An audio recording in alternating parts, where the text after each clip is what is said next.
I never thought my little slice of heaven would turn into a battlefield. When I bought this house, all I wanted was peace, quiet mornings with coffee on the porch, and maybe a few garden gnomes keeping me company. I didn't want drama, I didn't want conflict, and I certainly didn't expect my own HOA to treat me like a criminal. It started subtly: footprints in my yard, my garden gnomes slightly out of place. A small SUV parked suspiciously across the street only for a few minutes, but it was the same SUV day after day. I shrugged it off at first. Maybe a neighbor, maybe a delivery driver, maybe, just maybe, it wasn't worth overthinking. But over the next few weeks, things escalated. Someone began measuring my fence. Yes, actually taking out tape measures and rulers, pretending it was some official inspection. I wasn't home when it happened, but the next morning I found the marks, little chalk lines, perfectly straight, like a blueprint someone had secretly drafted. That's when my stomach dropped. I began noticing other things too. My mailbox had been opened and closed. My patio furniture subtly shifted, always in slightly wrong positions, as if someone were mocking me, and then came the notes. Little letters slipped under my door, polite on the surface, friendly reminder to follow HOA guidelines. But underneath, there was a tone that made my skin crawl, as if I was being watched, judged, maybe even targeted. I tried reasoning with myself. It's just bureaucracy, I told myself. They don't mean any harm, maybe they're just concerned neighbors.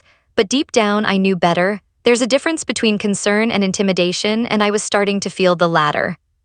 One evening, I decided to check my backyard before dinner. It was dark, the sky painted in streaks of orange and purple, and everything seemed peaceful until I saw them.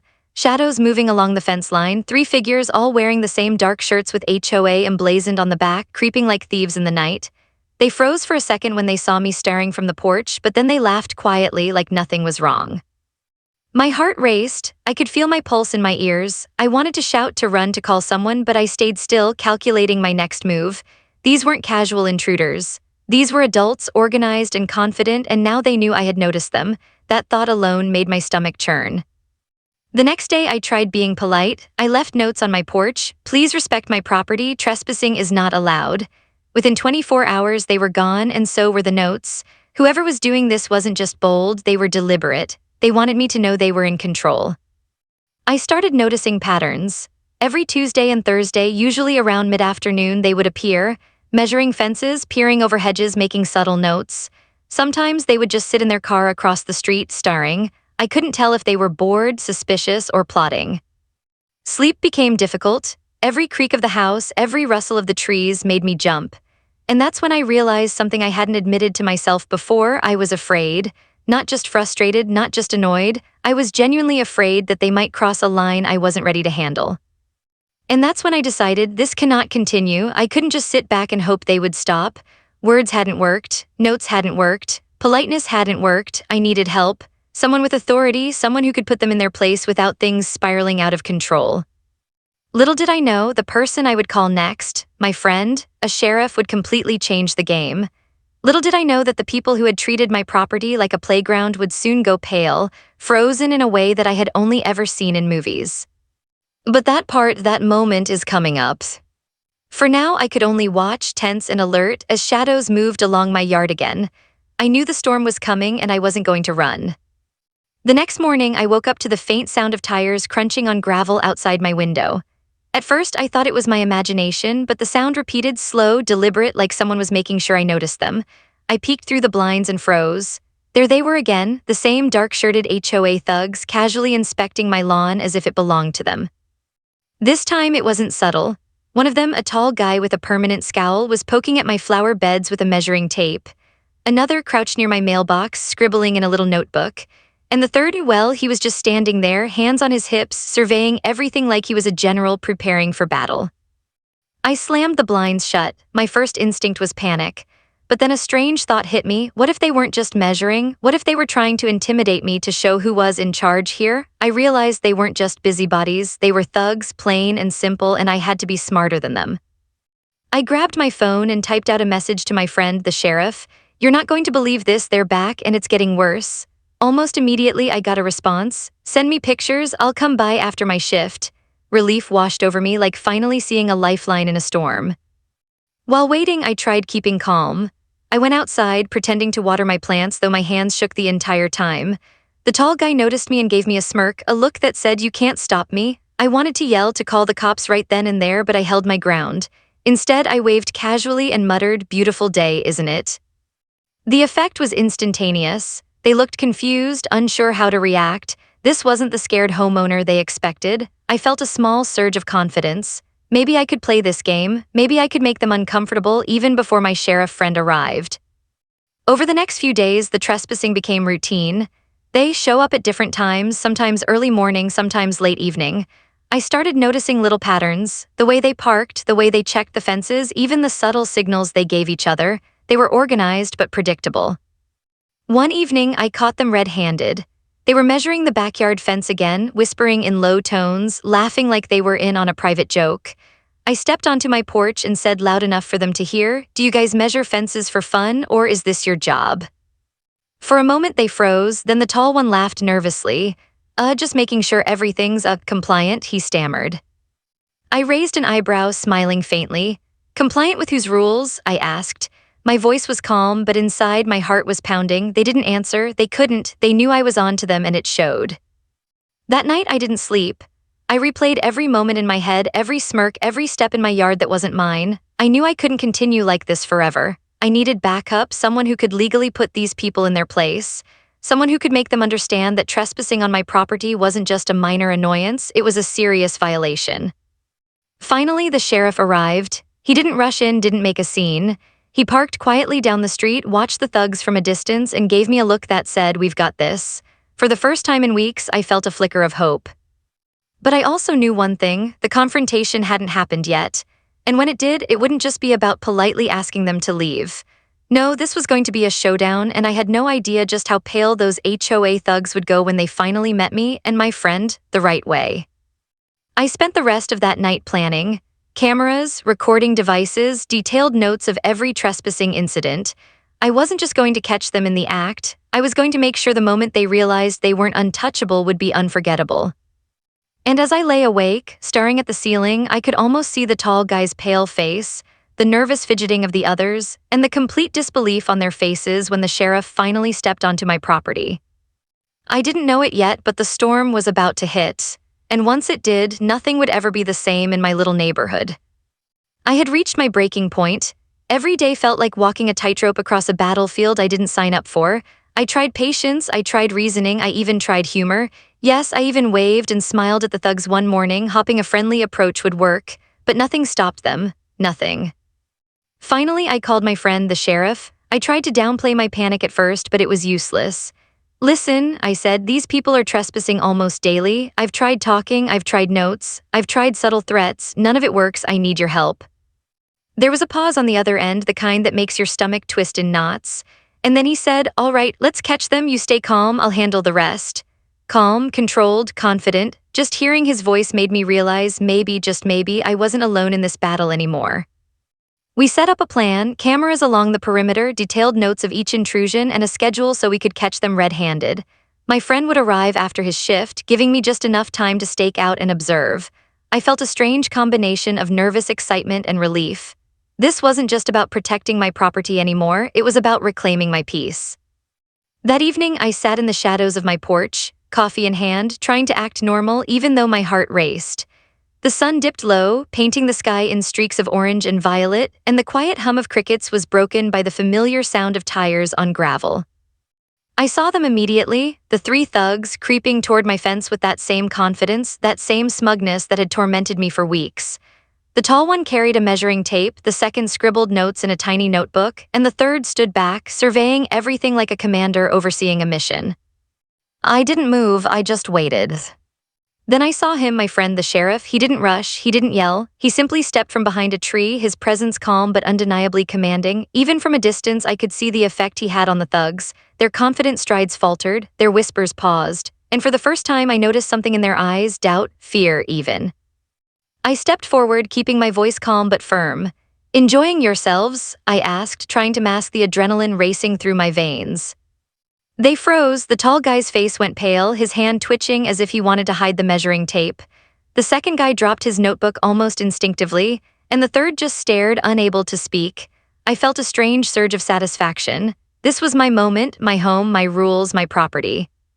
My friend didn't say a word, he just walked closer, letting his presence speak for itself. The tension in the air was almost unbearable. I could feel it thick and heavy like smoke. I noticed the small details, the way their eyes darted around, the nervous tapping of fingers, the shifting weight from one foot to the other. They weren't just uncomfortable, they were terrified. I swallowed hard, trying to keep my own nerves in check. "This is your last chance," I said quietly, but with enough authority that they heard me loud and clear. "Step off my property, leave, and don't come back." The tall one tried to speak. We were just, inspecting." My friend raised a hand, calm but unmistakably firm. "Stop right there, you know you're trespassing, you know the law, step off now or I'll handle it the legal way." I watched in awe as their bravado crumbled. They went pale, stammering excuses, fumbling for words, unable to meet our eyes. It was surreal. Weeks of intimidation, of fear, of sleepless nights, and now, in the span of a few tense minutes, everything had flipped. They finally retreated, muttering half-hearted threats that sounded ridiculous under the sheriff's watchful gaze. I felt a rush of relief and triumph unlike anything I had felt in weeks. My property was mine again. For the first time in a long time, I could breathe. But I knew this wasn't entirely over. They wouldn't give up easily. They might come back, maybe in some other sneaky way, and that's when I realized this story was far from finished. The stage was set, the players were defined, and the showdown, the real confrontation, was only just beginning. I could feel it in my chest, the adrenaline, the tension, the mix of fear and excitement that only comes when a long-awaited confrontation is finally happening. After weeks of sneaky trespassing, mocking smiles, and subtle intimidation, the moment of truth had arrived. That evening, the shadows moved again. My backyard, usually quiet and safe, suddenly felt like a stage. The tall guy and his two companions were at the fence, whispering, scribbling, pretending to measure something important. I didn't panic this time. I had my sheriff friend by my side and I had a plan. We stepped out together, slowly, deliberately. I could see them freeze, their bodies stiffening like marionettes caught in mid-motion. The tall one's measuring tape wobbled in his hand. The second guy dropped his notebook, and the third, who usually had the biggest sneer, looked like he might bolt on the spot. "Evening, gentlemen," my friend said, his voice calm but unmistakably commanding. No anger, no yelling, just authority. The effect was immediate. Their eyes widened, their confident postures crumbling. I couldn't help but notice the subtle shift in their energy, like a storm had suddenly swept through their little world. They were finally, undeniably, uncomfortable. The tall guy tried to laugh nervously. We were just making sure the fences were compliant," he stammered. "Compliant," I repeated, letting my voice stay calm but firm. "With whose rules, yours or mine?" I took a step closer, making sure my presence was clear, not threatening, but undeniable. My friend didn't move, he just let me take the lead, but I could feel his eyes on them, watching every twitch, every hesitation. The thugs had no idea what to do. They weren't used to anyone standing up to them. They weren't used to consequences. The second guy shifted from foot to foot, clearly debating whether to run or pretend nothing was happening. The third just swallowed hard, his bravado completely gone. And then I saw it, the tall guy's face went pale. Not pink, not nervous, but a ghostly shade of white that made my stomach tighten in satisfaction. I held their gaze, I didn't yell, I didn't raise my hands. I just stood there calm, watching, making it clear that this was my property, my rules.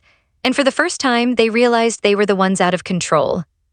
One of them finally tried to speak again. We were only trying to." "You were only trespassing," my friend interrupted quietly. "You know it, step off my property, now." His tone didn't need to threaten, they already knew the law and they already knew he wasn't bluffing. I felt a rush of relief and pride. Weeks of anxiety, sleepless nights, and constant fear boiled down to this moment, a calm, controlled standoff where the balance of power had finally shifted. I could see it in their body language, the way they shuffled backward, the way their eyes darted away, the way they muttered weak excuses that sounded absurd under the sheriff's gaze. They tried to linger, to argue, to act like they had some authority, but it was too late. I had confidence now and they had fear. And in that moment, I knew that my yard, my home, and my peace were finally mine again. As they retreated, muttering half-hearted threats, I felt a strange mixture of relief and exhilaration. I had won. My sheriff friend and I had finally put an end to their intimidation. My garden gnomes could rest in peace. My mailbox would remain unopened and unmolested, and my fences, measured or not, would finally be respected. But even as I watched them disappear down the street, I knew the story wasn't over. There would be fallout, emails, complaints, maybe passive-aggressive HOA letters. They might try something new, something clever. And I realized that vigilance would be my only ally for the foreseeable future. That night I sat on my porch, heart still racing, replaying every detail of the confrontation. Every pale face, every nervous shuffle, every moment of silent authority felt like a victory. And I smiled, knowing one thing for certain: the storm had arrived, and for once I was ready to stand my ground. Little did I know, the next move would take suspense, drama, and even a touch of humor to an entirely new level, and that the HOA thugs had no idea just how badly things were about to unravel for them. The air was thick with tension that evening. The sun had dipped below the horizon and shadows stretched across my yard like long, dark fingers. I could feel my heartbeat in my throat as the familiar crunch of tires on gravel signaled that they were back. The three HOA thugs, tall guy, note-taking guy, and the sneering observer had returned, perhaps thinking I wouldn't be prepared this time. I was ready, cameras in place, lights dimmed, and my sheriff friend standing silently beside me. We didn't need to rush. We didn't need theatrics. We just needed to be calm, controlled, and unflinching. They stepped out of their vehicle, trying to act casual like they belonged, but it was different this time.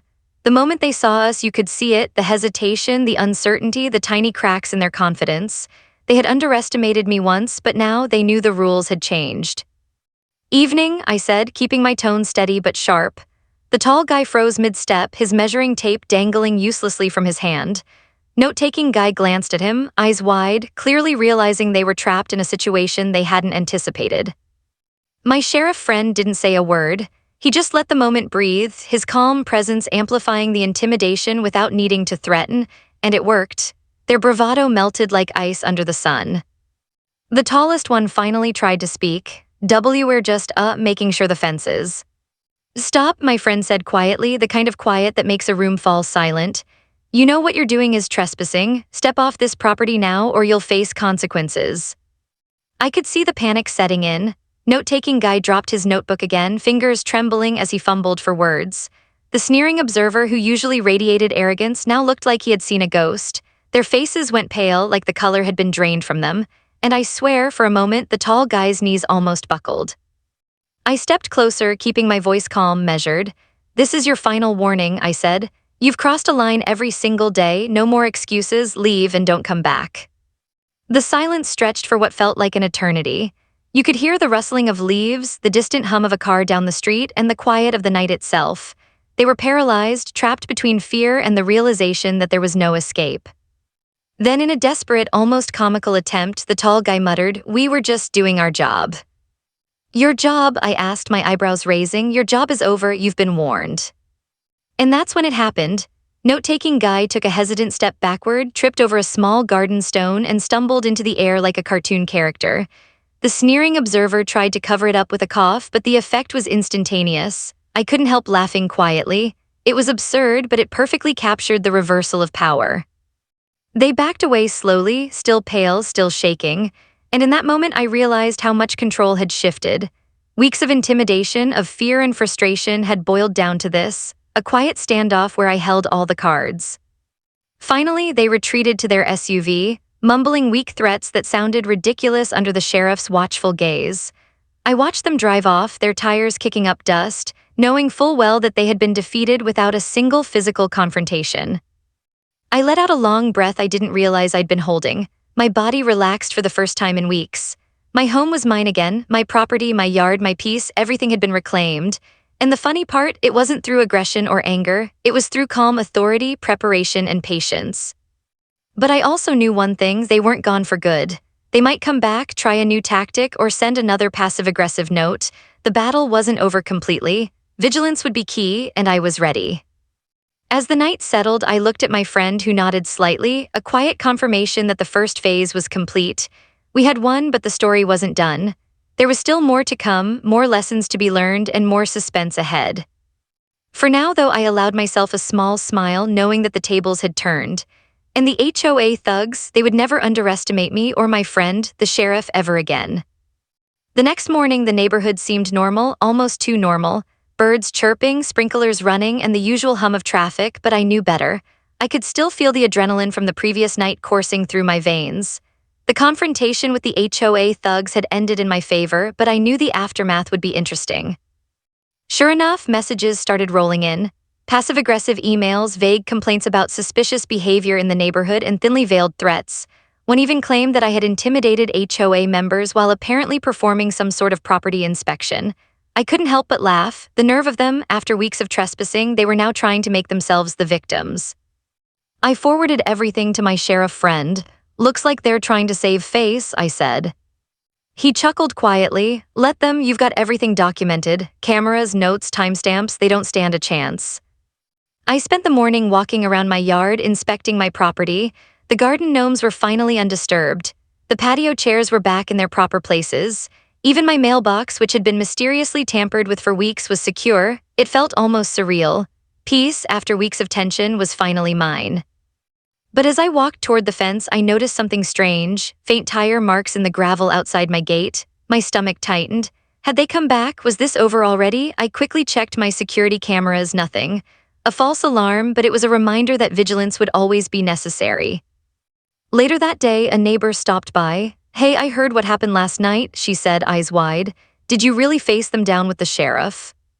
I shrugged, trying to sound casual. Yeah, they weren't as intimidating as they thought. She laughed. I bet. I've never seen anyone go so pale so fast. You and your friend really put them in their place. Her words made me smile. For weeks, I had felt powerless, frustrated, and frankly exhausted. Now I felt something else, empowerment. I had stood up for myself, for my property, and I had won without escalating to violence. The sheriff stopped by later just to check in. Everything secure, he asked. I nodded. More than ever, and they'll think twice before coming back. Good, he said. Remember, it's not just about confrontation, it's about preparation, documentation, and knowing your rights. You did all of that. That night, I sat on my porch, reflecting on the events of the past few weeks. The tension, the fear, the repeated trespassing, it all felt like a distant memory now. But I knew the lesson was important. Never underestimate the power of being calm, prepared, and backed by the right authority. I also realized something else. Humor had helped me survive this. The absurdity of their attempts, their nervous stumbles, and the sheer audacity of their actions made the situation tense, yes, but also oddly comical at times. Without that perspective, I might have been consumed by fear instead of strategy. By the end of the week, it was clear the HOA thugs had retreated completely. I hadn't seen them in days. My cameras and notes were ready in case they tried anything again, but for now, my property felt safe.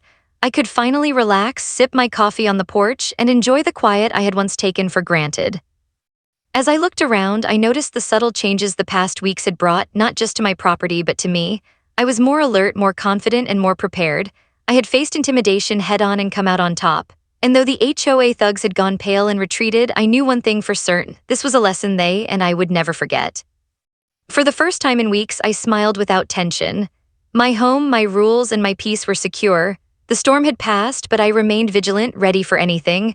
And deep down, I couldn't help but feel a sense of satisfaction. I had stood my ground and I had won.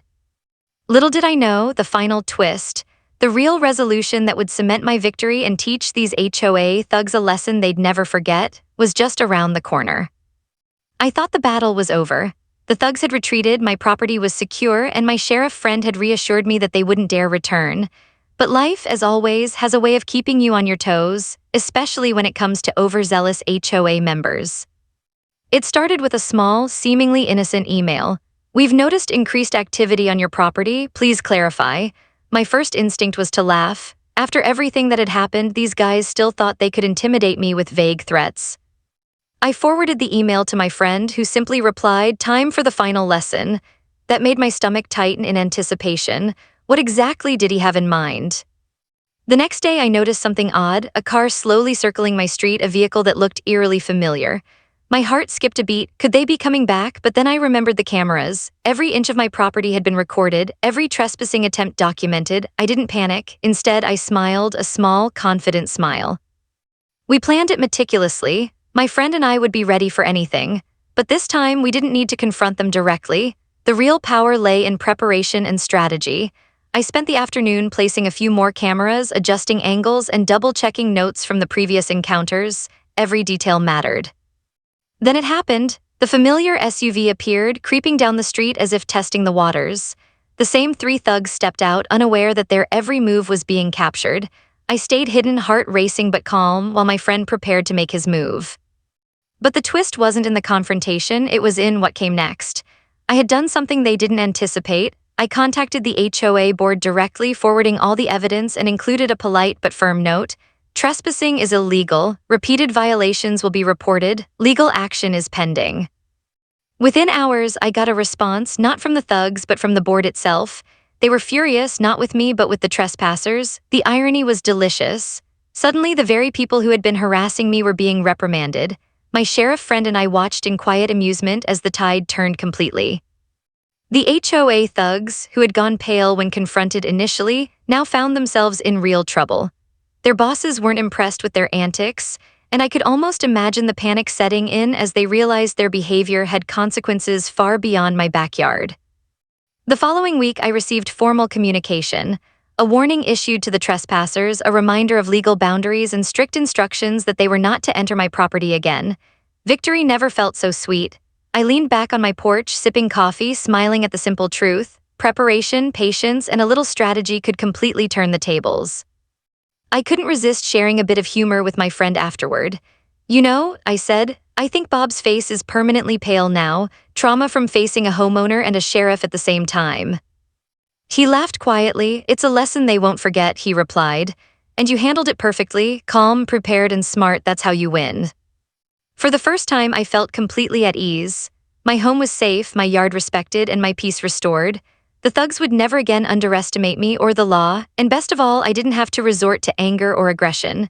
The combination of careful planning, legal awareness, and calm authority had done the trick. As the sun set that evening, painting my backyard in gold, I realized something important. Sometimes the most satisfying victories aren't the loudest or most dramatic.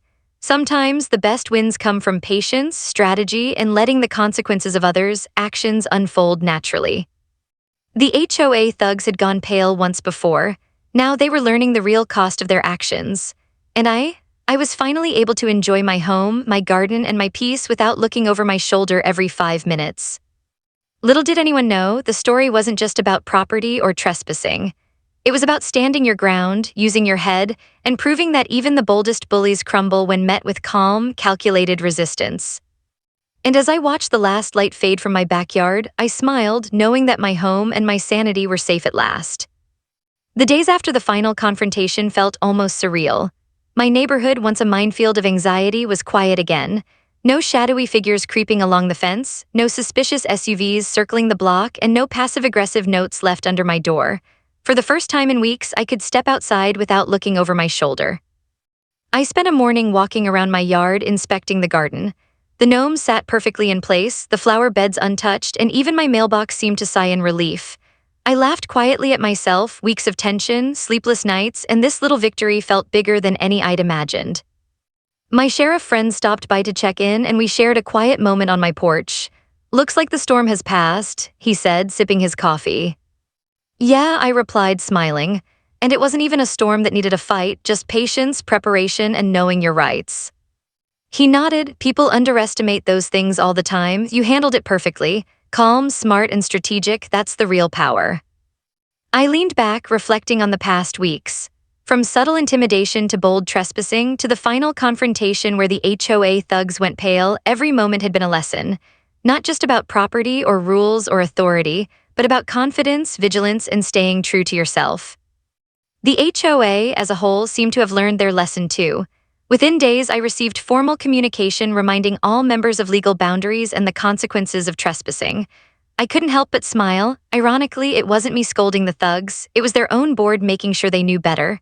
Justice, in its quiet and clever way, had been served. Neighbors started noticing the change too. One of them knocked on my door a little sheepishly. "I just wanted to say you handled that so well. I don't know what I would have done in your shoes."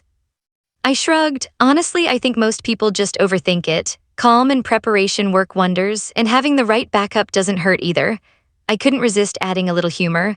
Also, apparently, thugs don't handle pale faces and quiet authority very well. The neighbor laughed. "Clearly, I saw them retreat last week. They looked like ghosts." Even the little things became enjoyable again. Watering the plants, fixing the fence, arranging my porch furniture, all the small routines that once felt mundane now felt like victories in themselves. Every time I saw my garden gnome standing tall, perfectly aligned, I thought, they're safe, finally. One evening, as I sat on my porch watching the sunset, I realized something important. This experience had changed me. I was no longer the homeowner anxiously watching shadows. I was confident, vigilant, and ready to protect what was mine without losing my cool. I had learned that sometimes the quiet victories, the ones where you stay calm, document everything, and let the consequences unfold, are the most satisfying of all. And yes, there was a touch of humor in it all. The thugs who once strutted around like they owned the neighborhood had gone pale, stumbled over garden stones, and received official reprimands from their own HOA. It was almost poetic justice. I couldn't help but chuckle whenever I thought about the absurdity of their downfall. My sheriff friend joined me again that evening, handing me a cup of coffee. "Think you'll ever have to deal with them again?" he asked. I shook my head. "I doubt it. They learned their lesson the hard way, and if they ever think about coming back, well, the cameras, the notes, and a certain sheriff friend will remind them quickly." He smiled. "Good, enjoy your peace, you've earned it." As the last light faded over my yard, I leaned back in my chair, sipping coffee, listening to the quiet hum of the neighborhood, and finally exhaling completely. My property was secure, my peace restored, and the HOA thugs, well, let's just say I wouldn't want to be in their shoes anytime soon. I laughed quietly to myself. Sometimes the best revenge or lesson isn't loud or dramatic. It's calm, clever, and utterly satisfying, and for once my home felt truly like a sanctuary again. Every HOA has a story on HOA Headaches. You'll hear the ones they tried to bury. Subscribe today.